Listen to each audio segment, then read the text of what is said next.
Welcome everyone. Welcome everyone. Welcome everyone to another Ref Brandon and the Todd family YouTube video, wherever you are, whatever you may be doing. Thank you so much for making Ref Brandon and the Todd family a part of your day. We always greatly appreciate it. Now, if you've been following the channel, I mentioned one day last week that starting this week, I would be doing some predictions on the 2021 season for some NFL teams, and I did the Panthers on Sunday. Well, today I'm going to do the Indianapolis Colts, and it wasn't originally on my list for one of the teams I was going to cover. But I'll tell you in just a minute why I decided to do them.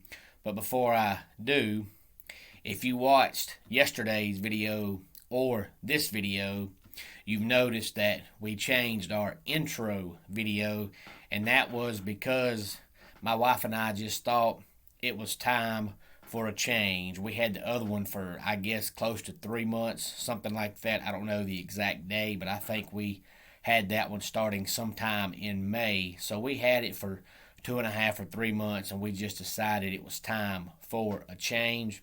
And just like every single day, I skip around topics and try to cover all major sports and all major topics and not just one. It's the same way with the videos, because if you keep the same topics too long, people get bored hearing the same thing over and over again. If you keep the same video too long, people are going to get bored seeing it every day. So we just thought it was time for a change. Maybe we'll keep this one a little bit longer, as long as everybody likes seeing it. So hopefully you like our new intro video. But the reason why I'm going with the Indianapolis Colts today is because if you have not heard yet, Carson Wentz is hurt again, which that's just like saying the sun came up this morning. That happens. I know I always talk about Kyrie Irving in the NBA always being hurt, and Steven Strasburg in Major League Baseball always being hurt. Well, Carson Wentz is the same way in the NFL.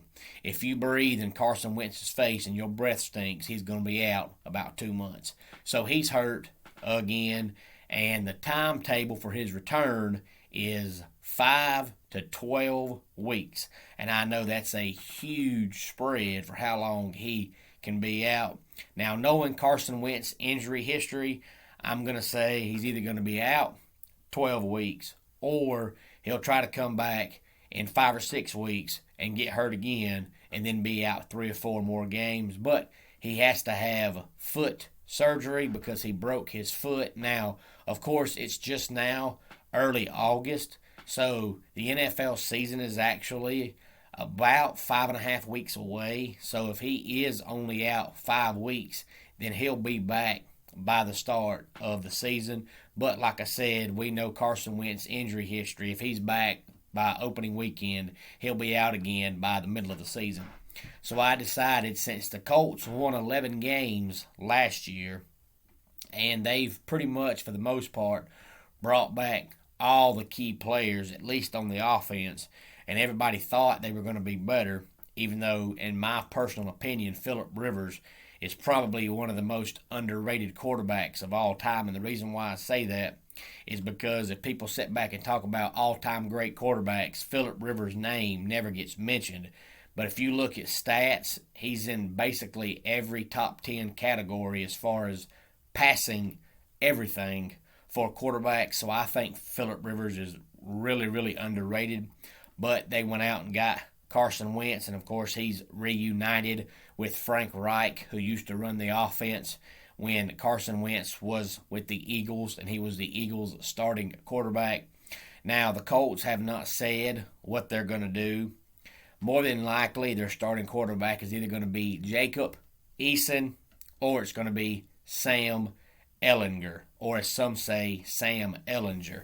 I don't think they'll go out and sign anybody, because if you sign anybody, whoever you sign, if they do good, well, then when Carson Wentz comes back, they're going to want to keep their job. So I'm thinking they're either going to go with Eason or Ehlinger, but we'll have to wait and see what happens.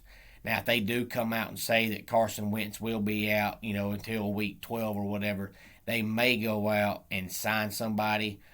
More than likely, Gardner Minshew is going to be available because he thinks he has a chance to be the Jaguars' starting quarterback, even though we all know it's going to be Trevor Lawrence. And Nick Foles is still out there. Of course, he's with the Bears right now, but he's in a nice way without coming out and saying it. He's coming out and saying, I want out of here because he knows he's not going to be their starting quarterback. But for whatever reason, Nick Foles has always performed better off the bench than he has as a starter. So I'm going to say the Colts either go with Sam Ehlinger or Jacob Eason. Now, of course, they've got one of the best backfields, in my opinion, in the NFL with Jonathan Taylor and Nyheim Hines. But, of course, if you look at their schedule, they've still got some very winnable games. Remember, they're in the same division as the Texans, who, in my opinion, are going to by far be the worst team in the National Football League this year. They also play the Jets, who are very beatable. They also play the 49ers, who are very beatable. I think Jimmy Garoppolo will lose his starting job as the quarterback for the Niners before the season's over with, but the Colts play them in Week 7. Will he still be their quarterback in Week 7? I don't know. So because of that, I'm going to give the Colts a win in that game as well. But now they open up with a very tough schedule. Their first 4 games are the Seahawks, the Rams, the Titans, and the Dolphins. Those are 4 games. They could win all 4, but they could also lose all 4. But now I look at their schedule right now, and I've got them penciled in to beat the Texans both times. I've also got them beating the 49ers and the Jets and the Jaguars and the Patriots and the Cardinals and the Raiders and the Jaguars again.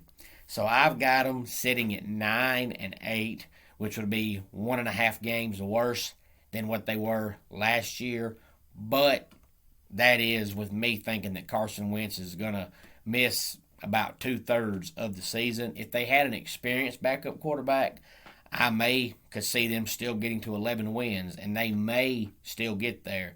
But considering their backups are Eason and Ehlinger, who are 2 guys that have no experience at all in the NFL, I don't think they're going to come off the bench and be the starting quarterback in Week 1 against the Seahawks and be ready to go. So whichever one it is, they will have some growing pains. So I've got them at 9-8, but like I said, I've got them starting out at 0-4, losing to the Seahawks, the Rams, the Titans, and the Dolphins. But if the Seahawks defense is as pitiful as it was last year, they could easily win that game. But if you ask me right now, if I had to pick the 2021 Indianapolis Colts win total, my over-under right now would be 9. I've got them going 9-8. What say you? What do you think? Do you have an opinion on how long you think Carson Wentz will be out? I just look at him and say, Carson Wentz down again because he's out more than he plays. And don't forget, tomorrow is Wednesday, so tomorrow will be our weekly top 10 countdown. Before we get out here for the day, let me go ahead and say that I used to date a girl who was lactose intolerant. We broke up because she couldn't stomach my cheesy jokes. And that is your dad joke of the day. And that wraps it up for another Ref Brandon and the Todd Family YouTube video. Until next time, it's Ref Brandon saying, just like in pro wrestling, life can be over by the count of 3. Tell your friends and family how much you love them. Bye.